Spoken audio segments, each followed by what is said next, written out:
प्यारे बच्चों नमस्कार। तो कैसे हैं आप लोग? आई होप कि अच्छे होंगे, अच्छे से पढ़ रहे होंगे, स्वस्थ होंगे।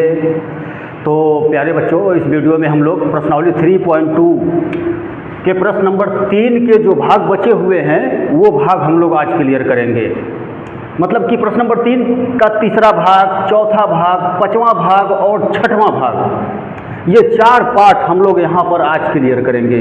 इसके पहले सारे क्वेश्चन स्टेप बाय स्टेप सब ओके करवा दिए गए हैं, सबका सफाया किया जा चुका है। इसके पहले जितने भी सारे क्वेश्चन हैं, तो इस वीडियो में हम लोग प्रश्न नंबर 3 का तीसरा भाग, चौथा भाग, पांचवा भाग और छठवां भाग सॉल्व करेंगे। इसके पहले वाला सारा क्वेश्चन आप लोग जाकर पीछे वीडियो में देख सकते हैं। बिल्कुल स्टेप बाय स्टेप सब ओके करवा दिया गया है, सब क्लियर करवा दिया गया है बिल्कुल। और इसमें आज हम लोग प्रश्नावली 3.2 भी समाप्त कर दें। तो इसमें 4 पार्ट है, अभी बचा हुआ है। तो हम लोग देखें पहले क्या है। समीकरण बनाना है, समीकरण बनाकर प्रतिस्थापन नियम से सॉल्व करना है। देख लीजिए। और ये वर्ड प्रॉब्लम टाइप क्वेश्चन है। वर्ड प्रॉब्लम टाइप भाई तो पहले तो पढ़ कर ये हम समीकरण बनाएंगे। समीकरण बनाने के बाद फिर उसे प्रतिस्थापन नियम से सॉल्व किया जाएगा। और प्रतिस्थापन नियम से कैसे सॉल्व करेंगे, कैसे करते हैं, ये सब तो पीछे से बिल्कुल चलता हुआ आ रहा है। आप लोग जाकर पिछले वाले वीडियो में अगर देखेंगे तो और बढ़िया होगा। उसमें बिल्कुल विस्तार से बताया गया है कि प्रतिस्थापन नियम को हम कैसे सॉल्व करते हैं। तो फिलहाल फिर देख लें आज प्रतिस्थापन नियम। पहले तो समीकरण बनाए हम लोग। तो भाई समस्या क्या दी गई है उसको पढ़ा जाए। प्रश्न नंबर 3 का तीसरा भाग। एक क्रिकेट टीम के कोच ने 7 बल्ले तथा 6 गेंदें 3800 रुपये में खरीदी। ठीक। बाद में उसने 3 बल्ले तथा 5 गेंदें 1750 रुपये में खरीदी। तो प्रत्येक बल्ले तथा प्रत्येक गेंद का मूल्य ज्ञात कीजिए। यानी कि एक बल्ले तथा एक गेंद का मूल्य हमें ज्ञात करना है। यानी कि ये देखा जी, ये 2 सामान खरीदा जा रहा है। 2 सामान मतलब 2 बैट और बॉल, ये 2 सामान खरीदा जा रहा है। उसके बारे में बताया है कि भाई कितना कितना क्या मूल्य है। तो ये 2 सामान जो खरीदने वाला सिस्टम है और उसका समीकरण हम लोग पहले बनाए हैं। और आज भी देख लें सभी लोग कि कैसे समीकरण बनाया जा रहा है। जो सामान खरीदने और बेचने वाला होता है इस टाइप के प्रश्न में, उसमें हम जैसे भाई जो पूछा है पहले वो मानेंगे। एक बल्ले का मूल्य और एक गेंद का मूल्य ये माना जाएगा जी, बताया जा चुका है। इसके पहले भी हम लोग इस टाइप से समीकरण बनाए हैं। ठीक है। उसमें शायद पेंसिल और रबड़ खरीदा जा रहा था या सेब और अंगूर खरीदा गया था, ऐसा ही था। तो हम कह रहे हैं चाहे पेंसिल रबड़ हो, चाहे कलम कॉपी हो, चाहे बल्ला और गेंद हो, कुछ भी हो, इस टाइप का जितना भी प्रश्न होता है सब एक टाइप से। तो यहाँ पर जैसे हम लोग सबसे पहले एक बल्ले का मूल्य x रुपये मानेंगे तथा एक गेंद का मूल्य y रुपये मानेंगे। उसके बाद तब आगे बढ़ेंगे क्या है। और तो शुरू करते हैं फिर।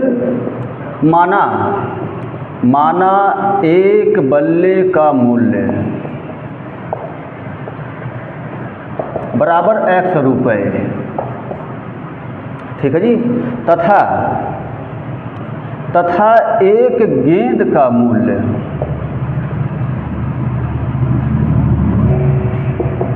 y रुपये। चलो जी, ये तो जो क्वेश्चन में पूछा है भाई उसे तो पहले हम लोग मान लिए। और ऐसा हर क्वेश्चन में कर रहे हैं हम लोग। जो पूछ रहा है पहले उसको मान ले रहे हैं।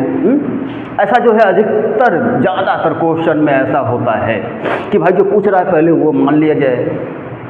ठीक है ना। ज़्यादातर क्वेश्चन में ऐसा करते हैं। तो भाई चलो आगे बढ़ते हैं। अब प्रश्न के अनुसार क्या क्या कह रहा है, प्रश्न अनुसार हम लोग देखें। प्रश्न के अनुसार मतलब कि 2 बार खरीदा जा रहा है, यानी प्रथम शर्त से। अभी प्रथम शर्त में उसमें देखें क्या है प्रश्न के अनुसार। तो यानी पहली बार में बता रहा है कि 7 बल्ले तथा 6 गेंदें 3800 रुपये में खरीदी गई हैं। चलो जी, तो ये हम पहला शर्त मान ले रहे हैं। 7 बल्ले तथा 6 गेंदें 3800 रुपये में खरीदी गई हैं। ठीक है ना। ये पहला शर्त मानकर अब पहले इसे समीकरण 1 बना दें हम लोग। उसके बाद तब दूसरे शर्त में ये दूसरा शर्त मान लेंगे। बाद में उसने 3 बल्ले तथा 5 गेंदें 1750 रुपये में खरीदी, ये दूसरा शर्त हो जाएगा। यानी पहले वाले शर्त में हम लोग समीकरण पहले बना दें। अब देखा जी यहाँ से क्या कैसे समीकरण बनेगा। मतलब कि एक बल्ले का मूल्य x रुपये और एक गेंद का मूल्य y रुपये हम लोग पहले मान लिए हैं। तो पहले वाले शर्त में बता रहा है कि 7 बल्ले तथा 6 गेंदें 3800 रुपये में खरीदी गई हैं। यानी कि यहाँ से देखें, अगर एक बल्ले का मूल्य x रुपये है तो 7 बल्ले का मूल्य 7x रुपये हो जाएगा, प्लस एक गेंद का मूल्य y रुपये है तो 6 गेंद का मूल्य 6y रुपये हो जाएगा, और बराबर ये कुल 3800 रुपये में मिला हुआ है, खरीदा गया है। और तुरंत बन गया देखो जी समीकरण नंबर 1 तुरंत बना। अब आ जाएं हम लोग दूसरे वाले शर्त से।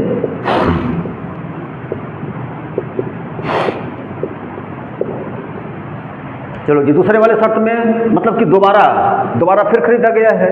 3 बल्ले तथा 5 गेंदें 1750 रुपये में, यानी कि 3 बल्ले तथा 5 गेंदें भाई। तो सेम टू सेम वैसे ही एक बल्ले का मूल्य x रुपये है तो 3 बल्ले का मूल्य 3x रुपये हुआ। एक गेंद का मूल्य y रुपये है तो 5 गेंद का मूल्य 5y रुपये हो जाएगा, ठीक। और बराबर ये कुल पड़ा है 1750 रुपये में।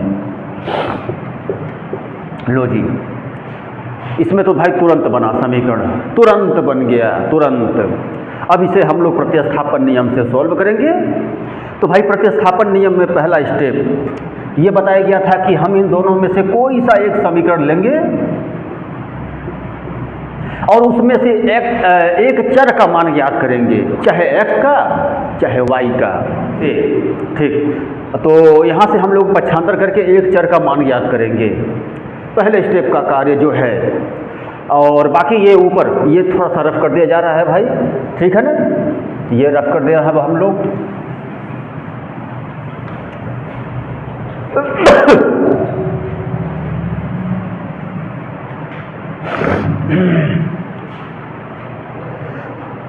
चलो जी, यहाँ से समीकरण 1 पक्षांतर किया जाए तो इसमें हम लोग जो है 6y का ही पक्षांतर कर दो, उसके बाद 7 का भी पक्षांतर कर दिया जाए तो 3800 माइनस 6y/7, और ये बना समीकरण नंबर 3, ठीक। पहला स्टेप खत्म। अब दूसरे स्टेप की तरफ। तो दूसरे स्टेप में समीकरण 3 से x का मान समीकरण 2 में प्रतिस्थापित करने पर, और समीकरण 2 में ही करेंगे भाई, 1 में तो कतई नहीं करना है। क्यों? क्योंकि समीकरण 1 ही लेकर हम लोग 3 बनाए हैं, इसीलिए 1 में तो नहीं रखना है, 2 में रखना है यहाँ पर। तो अब यहाँ लिख दिया जाए कि समीकरण 3 से x का मान समीकरण 2 में प्रतिस्थापित करने पर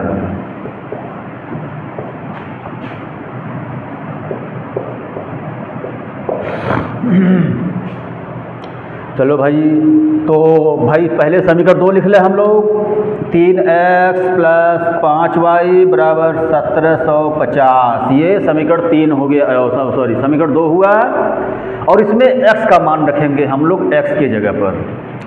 तो भाई ये काम किया जाए, ये थोड़ा नीचे भी अब रफ कर दिया जा रहा है। हाँ जी, तो इसमें से जो है 3, ये देखा जी, ये मान रखा जा रहा है समीकरण 3 में, समीकरण 2 में हम लोग x का मान पुट कर दिए। अब इसी को सॉल्व करना है तो भाई y का मान आ जाएगा। चलो जी, 3 से गुणा करना है यहाँ पर, 3 × 0 = 3 × 0 = 3 × 24 को 4 हासिल, 2 3 3 का 9, 2 11 -3 6 के 18y, ठीक है जी, /7 + 5y = 1750। चलो ये 3 से बारी बारी से मल्टीप्लाई किए हम लोग। अब जो है एलसीएम ले लिया जाए। तो भाई एलसीएम के लिए 7 और 1 का एलसीएम 7, उसके बाद जो नियम है भाग और गुणा करके लिखने का, तो 11400 माइनस 18y + 5 × 35y हो चुका है। देखा जी। अब एक काम किया जाए, यहाँ थोड़ा साइड में कर दें, यहाँ से 11,400 ये ऐसे ही रहेगा। ये दोनों घटकर, ये दोनों देखो जी प्लस और माइनस मिलकर माइनस यानी घटाएंगे, घटकर प्लस में 17y आएगा, प्लस में 17y आया, फिर नीचे 7। देखा जी ठीक। अब क्या किया जाए, तो अब पहले यहाँ से 7 हटाया जाए, उसके बाद 11,400 हटाया जाएगा, फिर सबसे लास्ट में 17, स्टेप बाय स्टेप, क्योंकि हमें y का मान ज्ञात करना है भाई। तो सबको यहाँ से जो है सबका ट्रांसफ़र किया जाए, यहाँ से उधर पहुँचाया जाए।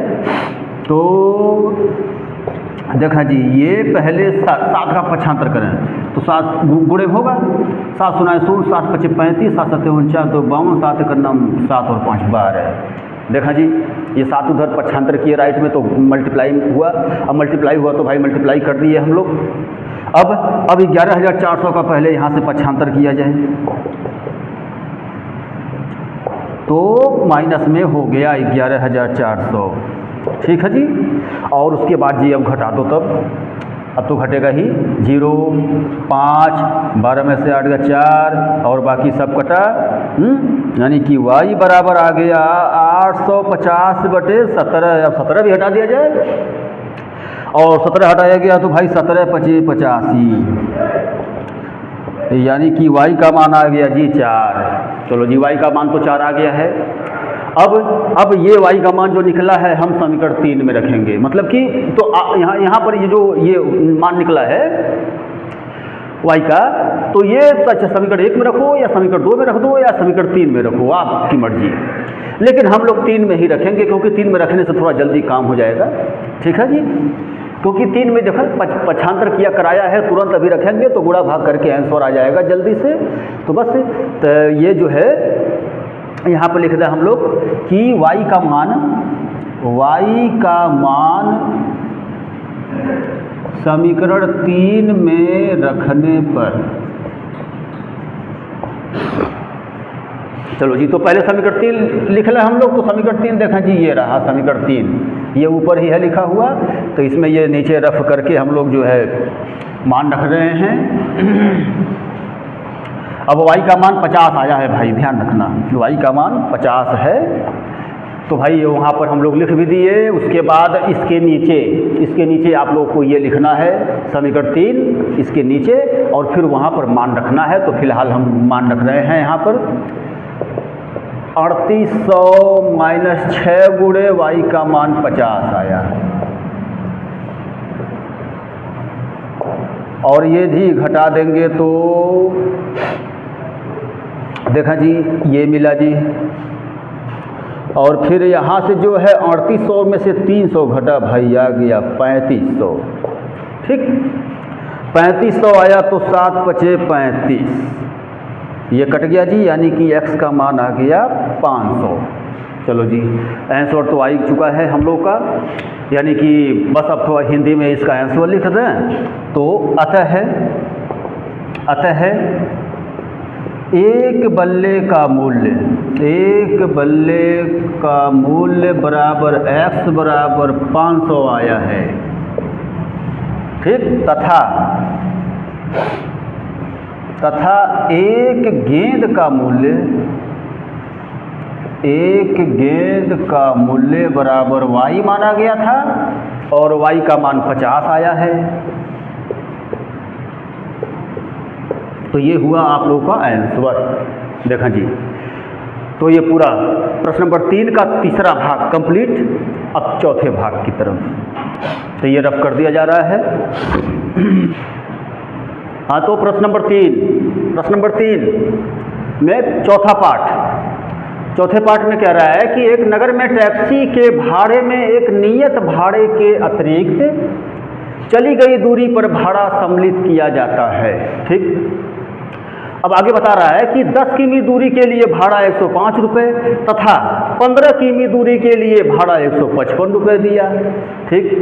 तो नियत भाड़ा तथा प्रतिदिन भाड़ा क्या है, और फिर एक व्यक्ति को 25 किमी यात्रा तय करने में कितना भाड़ा देना होगा। भाई ये तो अब टैक्सी और भाड़े का हिसाब किताब है। तो अब जैसे अगर टैक्सी भाड़े की है भाई, तो उसमें तो एक रेट फिक्स है कि भाई गाड़ी में बैठते ही तुरंत चार्ज कि इतने रुपए चार्ज। उसके बाद आप जितने किलोमीटर चलते हैं उतने किलोमीटर के हिसाब से जोड़कर आपके मतलब आपका भाड़ा जो है लिया जाएगा। ये ऐसा सिस्टम बताया है। मतलब कि पहले तो टैक्सी में बैठते ही फिक्स है एक नियत भाड़ा क्या है वो ज्ञात करना है, तो वो फिक्स है। उसके बाद गाड़ी जितने भी किलोमीटर चल रही है उतने किलोमीटर के हिसाब से पैसा देना है। तो वही पूछ रहा है कि नियत भाड़ा क्या है और प्रति किमी जो भाड़ा है वो क्या है। तो भाई पहले तो वो चीज़ हम लोग माना है, अब जो पूछा है पहले वही माना जाए। तो माना नियत भाड़ा 100 रुपये बराबर तथा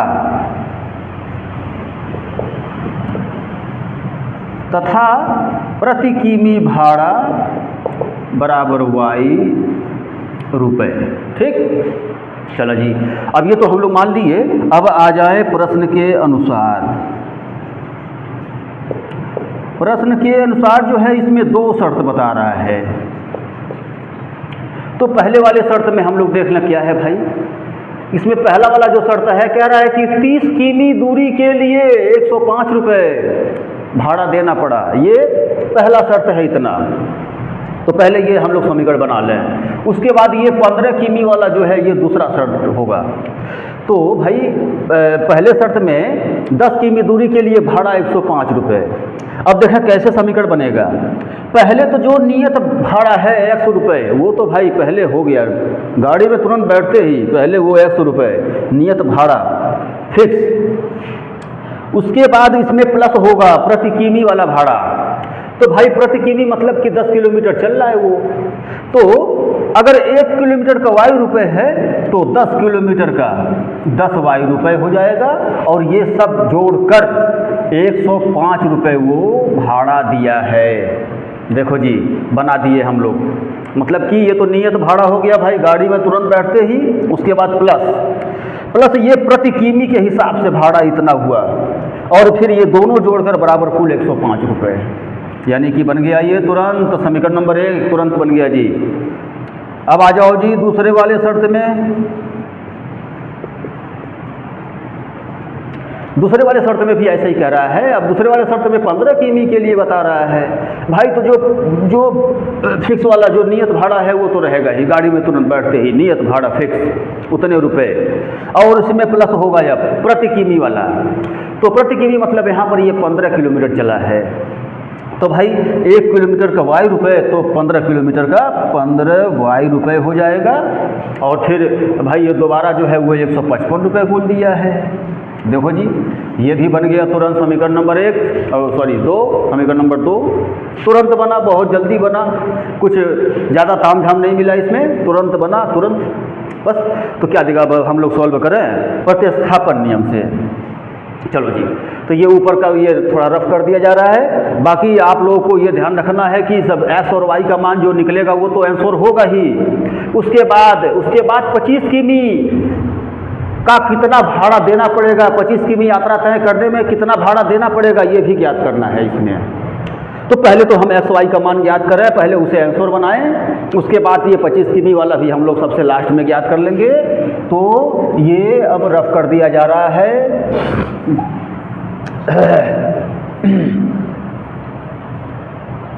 देखा जी यहाँ से जो है हम लोग कोई सा एक समीकरण लें। अब तो बस समीकरण 1 ही ले लो, कोई बात नहीं है। समीकरण 1 से अब भाई जो प्रतिस्थापन नियम है हम कोई सा एक समीकरण लेकर उसमें से एक चर का मान ज्ञात करेंगे। तो पहला स्टेप वाला काम पूरा करें हम लोग, और समीकरण 1 से हम लोग ले रहे हैं। तो समीकरण 1 में भाई जो भी है वो पहले लिख दिया जाए, और उसके बाद यहाँ से 10y ही पक्षांतर कर दें हम लोग। देखो जी, और लो तुरंत बना समीकरण नंबर 3। चलो जी, अब ये समीकरण 3 से x का मान समीकरण 2 में प्रतिस्थापित करने पर जो नियम बताया गया है पहले से हम लोग चलते आ रहे हैं। समीकरण 3 से x का मान समीकरण 2 में प्रतिस्थापित करने पर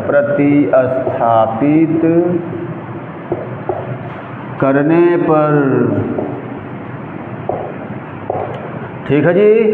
तो तो पहले तो समीकरण 2 लिख लें हम लोग, x प्लस 15y बराबर 155, ये हो गया समीकरण नंबर 2। अब नीचे भी रफ कर दिया जा रहा है। हाँ जी, तो अब हम लोग मान रखेंगे इसमें x का मान x के जगह पर। भाई तो x का मान देखो जी, ये पूरा है इतना, यानी x के जगह पर रखेंगे तो 105 माइनस 10y हो गया। उसके बाद बाकी और जो जितना है वैसे ही लिखो। और फिर भाई पता चल रहा है कि अब यहाँ से y का मान निकलेगा, तो भाई अब कैसे, तो 105 पहले यहाँ से हटा दिया जाए और इन दोनों को प्लस और माइनस माइनस यानी घटा भी दिया जाए, तो ये दोनों घटकर आ जाएगा प्लस में 5y और 105 का पक्षांतर करेंगे तो लो जी ये माइनस में हुआ, यानी कि 5y बराबर ये घटा देंगे तो आ गया 50। अब 50 आया तो भाई 5 से y का मान आ गया है 10। अब इस y का मान किसी एक समीकरण में रख देंगे तो x का भी मान आ जाएगा। तो हम लोग y का मान जो है समीकरण 3 में रख रहे हैं। समीकरण 3 में रखने पर तो समीकरण 3 भाई यहीं पर लिख दें, कोई दिक्कत नहीं है। यहाँ पर समीकरण 3 में रखने पर तो समीकरण 3 जो है क्या है, इस समीकरण 3 है x बराबर 105 माइनस 10y, इसमें y का मान रखा जाए तो 10 गुणे y का मान 100, 10 गुणे y का मान जो है y का मान 10 है जी, यानी कि अब ये जब गुणा करेंगे तो 10 दहा में 100 और घट कर आ गया 5, बस जी हो गया जी, ठीक है जी। अतः एक आंसर तो कर दें, अतः नियत भाड़ा, नियत भाड़ा हम लोग x माने थे और x का मान 5 आया है, यानी 5 रुपये, तथा प्रति किमी भाड़ा y माना गया था और y का मान क्या आया भाई, y का मान 10 आया है।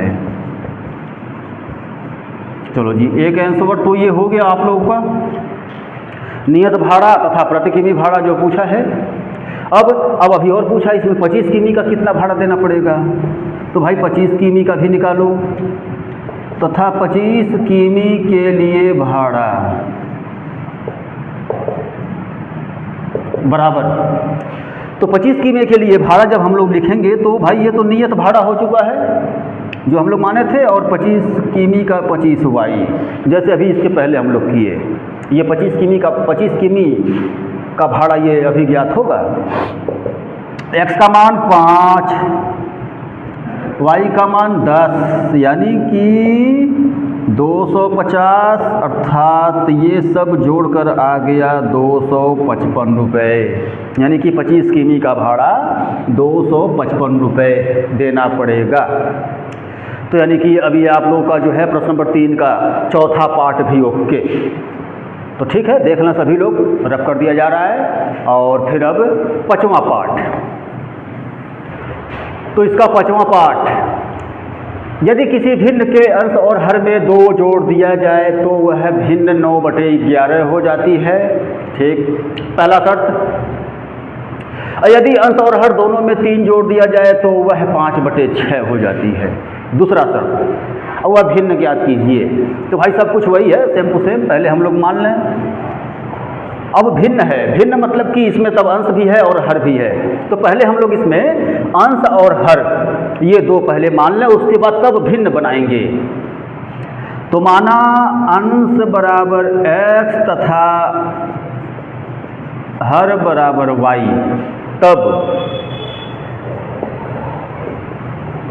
तब भिन्न बराबर हो गया x/y, यानी कि हम लोग का जो भिन्न है वो x/y है। अब प्रश्नानुसार चलें और समीकरण बनाते जाएं। तो भाई प्रश्नानुसार मतलब इसमें ये कह रहा है कि पहले शर्त में प्रश्नानुसार प्रथम शर्त से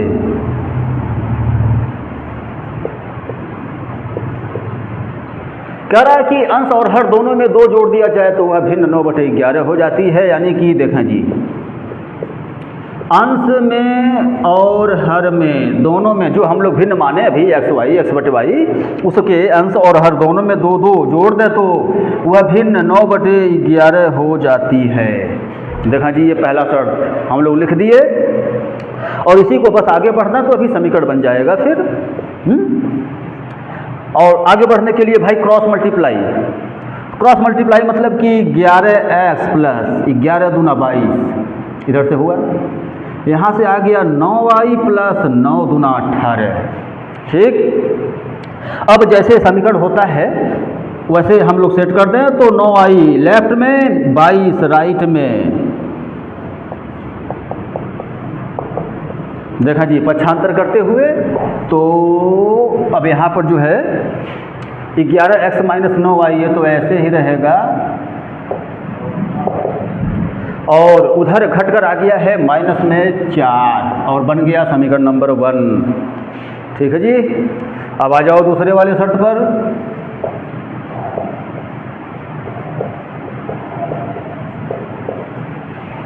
दूसरे वाले शर्त में कह रहा है कि यदि अंश और हर दोनों में 3 जोड़ दें तो वह भिन्न 5/6 हो जाती है। तो भाई अंश और हर में 3 जोड़ा जाए। ये लो, अंश में 3 जोड़ दिए हम लोग, फिर ये हर में भी 3 जोड़ दिए और जोड़ने के बाद यह भिन्न 5/6 के बराबर हो जाती है। तो ये दूसरा शर्त भी हम लोग पूरा कर दिए, दूसरा शर्त भी लिख दिए। अब इसी को आगे बढ़ना थोड़ा सा तो समीकरण जो है हमें प्राप्त हो जाएगा। अब आगे बढ़ने के लिए भाई क्रॉस मल्टीप्लाई तो करना ही पड़ेगा। तो क्रॉस मल्टीप्लाई मतलब कि 6x + 6 × 18 बराबर 5y + 5 × 15। ठीक है जी, अब यहाँ से 5y का पक्षांतर कर दिया जाए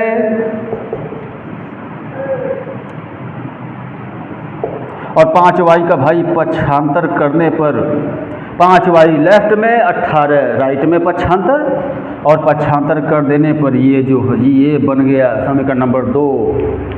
तो समीकरण नंबर 2 भी बना, यानी समीकरण तो बन गया है। अब इसे प्रतिस्थापन नियम से हम लोग सॉल्व करें।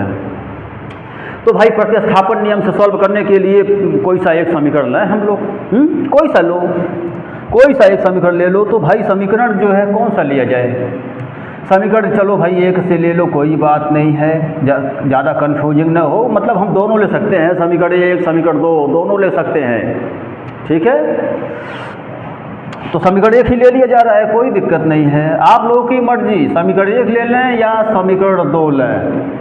तो हम लोग भाई समीकरण 1 लिए हैं और समीकरण 1 में अब लेकर हम वहाँ से एक चर का मान ज्ञात करेंगे पक्षांतर करते हुए। तो फिर ये ऊपर सब रफ कर दिया जा रहा है। इसे जो है वीडियो पॉज करके आप लोग नोट कर सकते हैं, देख सकते हैं।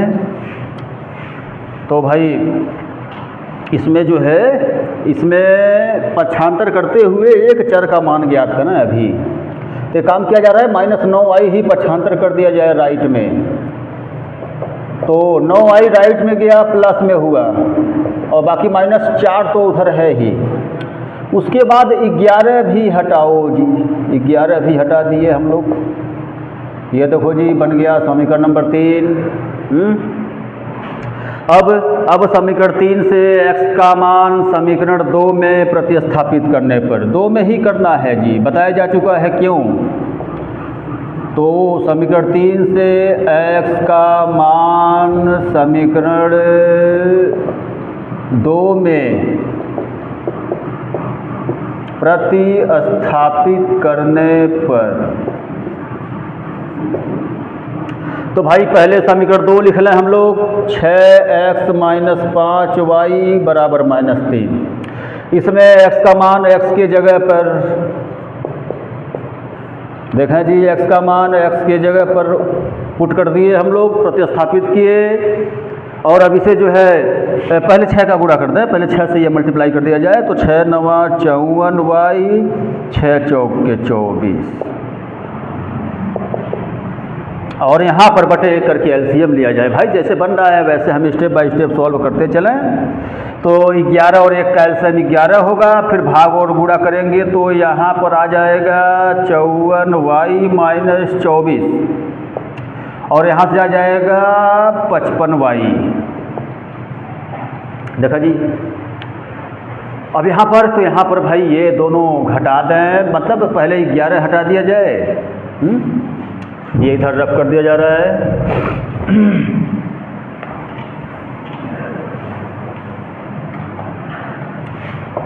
ये साइड में काम कर दिया जा रहा है भाई। 54y, ये 55y में से 54y घटा देंगे तो -1y बचेगा यहाँ पर। उसके बाद -24 ये वैसे लिखा गया, और 11 का भी पक्षांतर कर दे रहे हैं हम लोग, तो माइनस में 33 हुआ।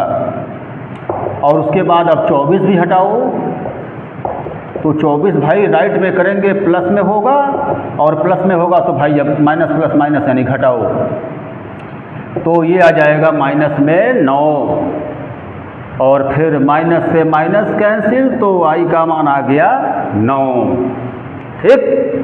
अब ये y का मान समीकरण 3 में रख दें हम लोग, तो y का मान समीकरण 3 में रखने पर, बाकी आप यहाँ पर जो y का मान निकला है ये आप लोग किसी भी समीकरण में रख सकते हैं, चाहे 1 में या 2 में या 3 में। अब हम 3 में इसलिए रख रहे हैं भाई, थोड़ा जल्दी काम हो जाएगा, इसमें पक्षांतर किया कराया है, सब कुछ सेट है एकदम, जल्दी काम हो जाएगा, इसीलिए 3 में यहाँ पर रखा जा रहा है, क्योंकि समय भी तो बचाना है। तो y का मान 9,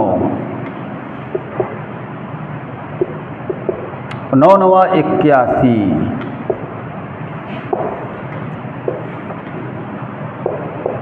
और भाई 81 में से 4 घटा तो आ गया 77।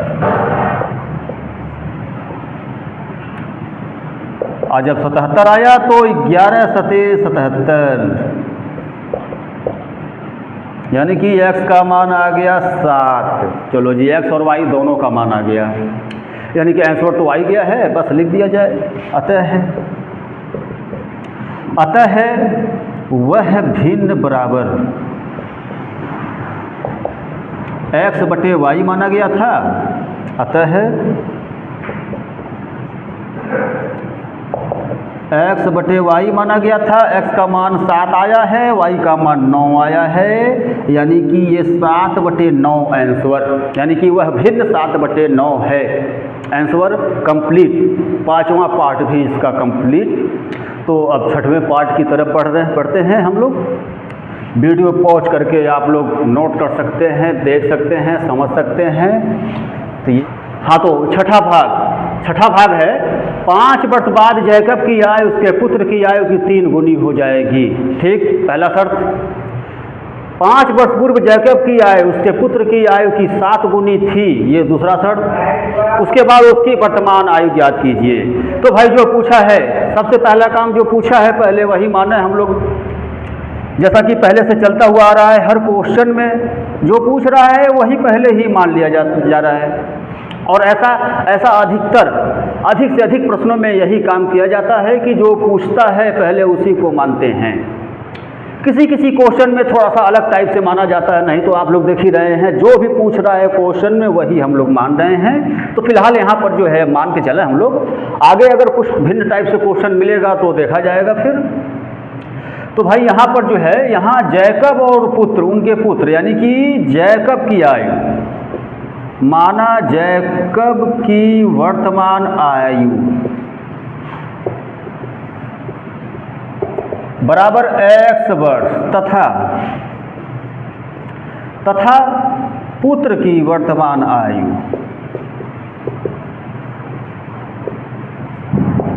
बराबर y वर्ष। चलो जी, ये तो जो पूछा है वो मान ली हम लोग। और फिर अब आ जाएं अब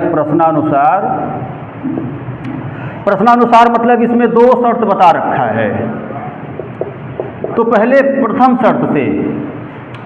शर्त में देखा जी क्या है, इसमें कह रहा है कि 5 वर्ष बाद जैकब की आयु उसके पुत्र की आयु की 3 गुनी हो जाएगी। 5 वर्ष बाद मतलब कि भाई इसमें जो वर्तमान आयु है इसमें हमें 5 प्लस करना है।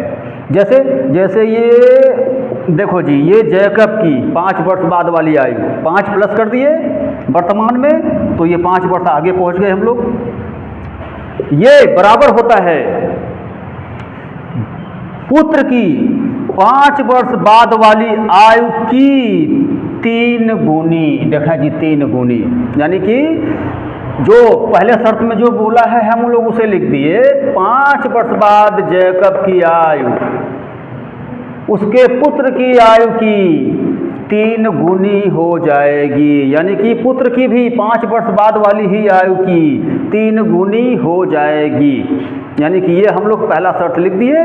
बस अब इसी को आगे बढ़ जाएं तो समीकरण 1 प्राप्त हो जाएगा। तो जी ये देखें 3y 3 × 5 = 15 है। अब इतना तो पता होना ही चाहिए कि यहाँ 3 से मल्टीप्लाई करना है बारी बारी से, और फिर यहाँ भी ये भी पता होना चाहिए कि 3y लेफ्ट में 5 राइट में, पक्षांतर। देखो जी, तो ये सब घटपिट कर आ गया है यहाँ पर समीकरण, मतलब बन गया समीकरण नंबर 1। बस समीकरण 1 बन गया। अब हम लोग आ जाए दूसरे वाले शर्त पर, उससे भी समीकरण 2 बना दें हम लोग। तो दूसरे शर्त से ये साइड में हम लोग यहाँ काम कर दे रहे हैं। भाई दूसरे वाले शर्त में क्या बोल रहा है? दूसरे वाले शर्त में कह रहा है कि 5 वर्ष पूर्व जैकब की आयु उसके पुत्र की आयु की 7 गुनी थी। ठीक है जी, 5 वर्ष पूर्व, यानी कि 5 वर्ष पूर्व मतलब भाई तब पीछे जाना है, और पीछे जाना है तो फिर माइनस करेंगे ही। देखो ये वर्तमान आयु में हम लोग 5 माइनस कर दिए तो 5 वर्ष पीछे पहुंच गए, और ये जैकब की आयु हुई। तो 5 वर्ष पूर्व जैकब की आयु पुत्र की आयु की 7 गुनी थी। देखा जी, ये दूसरे शर्त में बोल रहा है 5 वर्ष पूर्व जैकब की आयु उसके पुत्र की आयु की 7 गुनी थी। तो 5 वर्ष पूर्व जैकब की आयु 5 वर्ष पूर्व उसके पुत्र की आयु की 7 गुनी थी। देखा जी, ये बराबर कर दिए हम लोग। बस तो दूसरा वाला शर्त भी हो गया, और आगे बढ़ लें तो समीकरण नंबर 2 प्राप्त हो जाएगा। यानी कि पहले तो ये लिख लें, और फिर ये 7y 7 × 5 = 35। और अब तो पता ही चलना चाहिए भाई, 7y लेफ्ट में पक्षांतर, और -5 राइट में पक्षांतर, और ये भी घट उठ कर आ गया अब 30, माइनस में 30। देखा जी, घटकर माइनस में 30 आया, बन गया समीकरण नंबर 2। बस तो अब इसे जो है समीकरण तो बन गया है।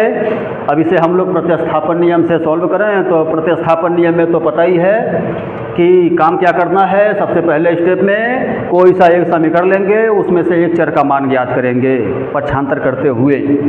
ये प्रतिस्थापन नियम में पहला स्टेप बताया जा रहा है, और बाकी आप लोग को अब पूरा क्लियर हो ही गया होगा, क्योंकि प्रतिस्थापन नियम हम लोग पीछे से आ रहे हैं, बिल्कुल कई क्वेश्चन हो गया सॉल्व करते हुए। तो प्रतिस्थापन नियम तो अब क्लियर होना चाहिए। और फिलहाल यहाँ पहले स्टेप वाला काम हम लोग पूरा करें। तो भाई पहले स्टेप में क्या करें, समीकरण 1 ही ले लिया जाए। समीकरण 1 से समीकरण 1 है x - 3y = 10। देखा जी, समीकरण 1 ले लिए हम लोग, और उसमें अब -3y का ही पक्षांतर किया जाए, और पक्षांतर करते ही तुरंत बना समीकरण नंबर 3, जैसा हम लोग पीछे से करते हुए आ रहे हैं। पहले स्टेप वाला ये काम पूरा हुआ। अब दूसरे स्टेप की तरफ। तो दूसरे स्टेप में समीकरण 3 से x का मान समीकरण 2 में प्रतिस्थापित करने पर, 1 में तो कतई नहीं करेंगे पर प्रतिस्थापित, आप लोग को पता होगा 1 में कतई नहीं करना है, क्योंकि समीकरण 1 ही लेकर चले हम लोग, और वही समीकरण 3 बना। इसलिए ये जो समीकरण 3 से जो x का मान मिला है, ये हम लोग समीकरण 2 में ही रखेंगे, 1 में तो बिल्कुल नहीं रखना है। तो समीकरण 3 से x का मान समीकरण 2 में प्रतिस्थापित करने पर,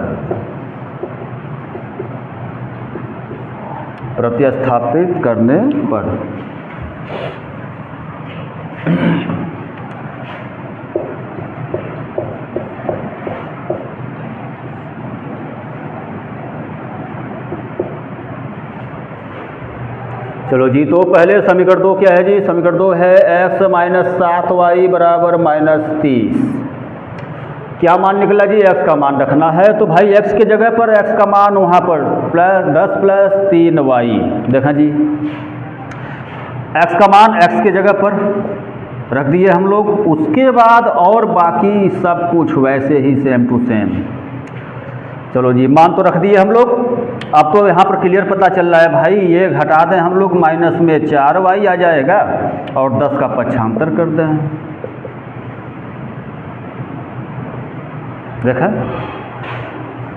यानी कि अब आ चुका है माइनस माइनस प्लस, यानी कि माइनस में 40, माइनस में 40 आया।